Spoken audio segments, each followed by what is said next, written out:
కడప ఉక్కు కోసం నిరవధిక పోరాటాలు సాగిస్తామని విద్యార్థి యువజన సంఘం నాయకులు తెలిపారు. కడప ఉక్కుపై పార్లమెంట్లో కేంద్ర ఉక్కు శాఖ మంత్రి వ్యాఖ్యలు నిరసిస్తూ కడప కలెక్టరేట్ వద్ద వినూత్న రీతిలో చెవిలో పూలు పెట్టుకుని నిరసన తెలిపారు. ఈ సందర్భంగా డివైఎఫ్ఐ ఎస్ఎఫ్ఐ జిల్లా అధ్యక్ష కార్యదర్శులు ముడియం చిన్ని, వీరనాల శివకుమార్, ఎద్దు రాహుల్ మాట్లాడారు. కడప ఉక్కుపైన కేంద్ర వైఖరి దారుణంగా ఉంది అన్నారు. కడప ఉక్కును టెంకాయల పరిశ్రమగా మార్చారన్నారు. ప్రభుత్వాలు మారుతున్నా, ముఖ్యమంత్రులు మారుతున్నా కడప ఉక్కు రాత మారడం లేదన్నారు. వెనుకబడిన రాయలసీమ లాంటి ప్రాంతాల్లో భారీ ఉక్కు పరిశ్రమ చాలా అవసరమన్నారు. కేంద్రంలోని బీజేపీ ప్రభుత్వం గడిచిన 10 సంవత్సరాల్లో కడప ఉక్కుకు ₹1 కూడా నిధులు కేటాయించలేదన్నారు. వెంకన్న సాక్షిగా ఇచ్చిన హామీని కేంద్రం నిలబెట్టుకోలేదన్నారు.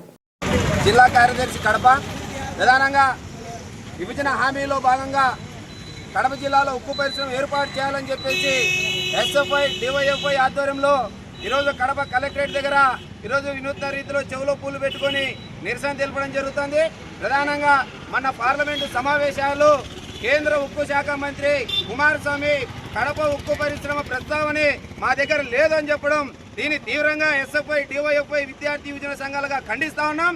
ఈరోజు చట్టబద్ధంగా విభజన హామీలలో ఈరోజు కడప ఉక్కు పరిశ్రమను రాసుకున్నా కానీ ఈరోజు గడిచిన 10 సంవత్సరాల కాలంలో బీజేపీ ప్రభుత్వం కడప ఉక్కు కోసం ₹1 నిధులు కేటాయించడం కానీ ఈరోజు ఒక్క ఇటుక పేర్చడంలో కానీ ఈరోజు తీవ్ర నిర్లక్ష్యం వహిస్తూ ఉంది. ఈరోజు దీన్ని ఖచ్చితంగా ఇంత నిర్లక్ష్యంగా జరుగుతూ ఉన్నా కానీ రాష్ట్రంలోని అధికార ప్రతిపక్ష పార్టీలు గతంలో ఉన్నటువంటి వైసీపీ అయితేనేమి, ఇప్పుడు రాష్ట్రంలో ఉన్నటువంటి కూటమి ప్రభుత్వం అయితేనేమి ఈరోజు స్టీల్ ప్లాంట్ పట్ల ఎందుకు నోరు మెదపడం లేదని చెప్పేసి చెప్తా ఉన్నాం. ఒకవైపు వలసలతో, మరోవైపు కరువుతో అల్లాడుతున్నటువంటి రాయలసీమ ప్రాంతంలో చదువుకున్న యువతకు ఉద్యోగ అవకాశాలు లేక ఈరోజు గల్ఫ్ లాంటి దేశాలకు వలసలు పోతా ఉన్నారు. తల్లిదండ్రులకు భారంగా లేక బలవన్మరకు పాల్పడుతున్నారు.